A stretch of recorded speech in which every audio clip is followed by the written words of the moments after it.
Pemirsa, setiap 1 Juni masyarakat Indonesia memperingati Hari Lahir Pancasila. Bahkan tanggal tersebut telah diresmikan sebagai Hari Libur Nasional oleh Presiden Joko Widodo. Ketua DPP Barisan Penegak Trisakti Bela Bangsa Indonesia, Iketut Gunaarta menyatakan Pancasila adalah fundamental bernegara dan tidak bisa diubah-ubah.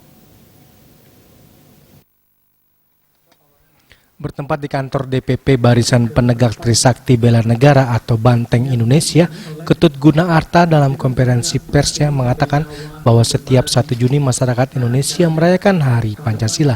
Bahkan tanggal tersebut diresmikan sebagai Hari Libur Nasional oleh Presiden Joko Widodo. Untuk itu ia mengatakan bahwa Pancasila merupakan fundamental bernegara serta tidak bisa diubah-ubah lagi.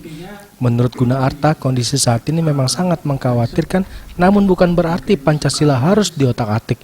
Yang boleh diubah adalah konstitusi di bawahnya, seperti Undang-Undang 1945 pasca reformasi setelah terjadi amandemen undang-undang. Untuk menyatukan bangsa ini, yang pertama harus dilandasi oleh prinsip kebangsaan. Bahwa kita ini bersuku-suku, berbangsa-bangsa adalah satu kesatuan. Maka dari itu, kebangsaanlah yang paling menjadi prinsip utama yang diusulkan oleh Bung Karno. Kemudian yang kedua, internasionalisme. Bahwa kita sebagai sebuah bangsa harus hidup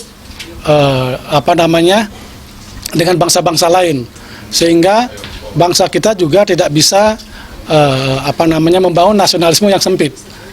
Jadi disinilah peran masyarakat, peran negara harus benar-benar peduli agar informasi yang nyampe ke masyarakat itu tidak salah gitu. Yang kita kenal hari ini sebagai hoax gitu. Karena hoax ini menurut saya cukup mengkhawatirkan. Maka dari itu kembali lagi saya sampaikan bahwa ini peran kita semua. Nilai-nilai Pancasila itu harus kembali hidup di tengah-tengah kehidupan masyarakat dalam kehidupan kita sehari-hari. Dalam memperingati Hari Lahir Pancasila sebagai ormas yang terinspirasi oleh ajaran-ajaran Soekarno, Banteng Indonesia meluncurkan lembaga diskusi dan kajian prakarsa Widya Cipta.